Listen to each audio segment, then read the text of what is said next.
Chapter 72. The dead god fell like a sack of wheat. Vi was trembling, but she didn't seem to have been harmed by the ver that had wrapped around her. Kyler stared at Gareth Ursel's corpse, disbelieving. Kyler's destiny was dead on the floor, and Kyler hadn't killed him. The wolf had kept his part of the deal. Kyler was alive, but something felt different. Vi was staring at him, still shaking with emotion. Tears still wet and hot on her cheeks. He glanced up and read shock and fear in every line of her body, along with a tinge of hope. What the hell? Since when can I see what a woman feels? Vi was spattered with the God King's blood. It was invisible against the background of her dark, wet boy grays, but there was something terrible about seeing flecks of wetness splattered in her cleavage. As Kyler looked at her, she was so distraught he wanted to take her into his arms. She needed him to love her, to lead her out of the valley of death that was the way of shadows.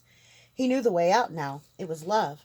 They'd go find Uli, and he and Vi would walk the path together. Me and Vi? Her eyes went wide with fear and remorse. She was weeping. For a split second he wanted to understand, but then his fingers went slowly up to his ear. There was an earring there, a perfect hoop with no opening, and it was swimming with magic, so potent he could feel it in his fingertips. "I'm so sorry," she said, backing away. "I'm so sorry. It was the only way." She turned, and he saw his last gift to Elaine, his pledge of love that he had sold his birthright for, sparkling in Vi's ear.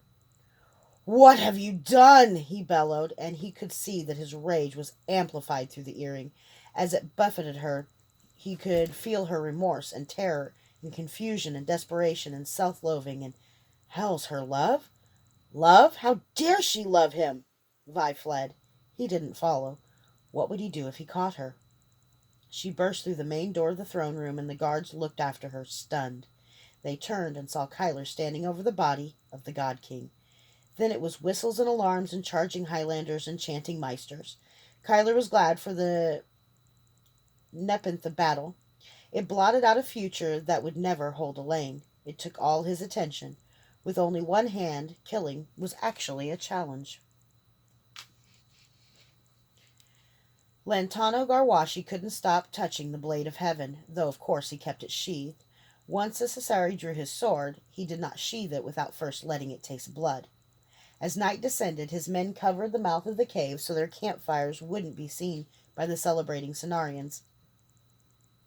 After conferring with the spy who'd returned from the Cenarian camp, Garwashi stood up on a ledge. In the firelight, his men's eyes glowed with destiny. They had seen wonders denied to their fathers and grandfathers before them. The blade of heaven had returned. Garwashi began without preliminaries, as was his way. The Cenarians did not win this battle. That creature won it for them. Tonight they drink. Tomorrow they will begin hunting down the scattered Caledonians. Do you want to know what we will be doing while these buffoons swat at flies? Men nodded. They held the blade of heaven. They followed the Garwashi. They were invincible. Tonight, we will gather the uniforms of the Caledonian dead. At dawn, we will attack and inflict enough losses to infuriate the Cenarians. We will draw their army east, always just slipping through their fingers. In 3 days, the rest of our army will arrive here. In 5, they will take the underfed Cenaria city. In a month, this country will be ours. In the spring, we will return to Sierra and give them their new king. What do you say? Every man cheered but one. Fir Kasat sat silent, stoic. His face might as well have been carved of marble.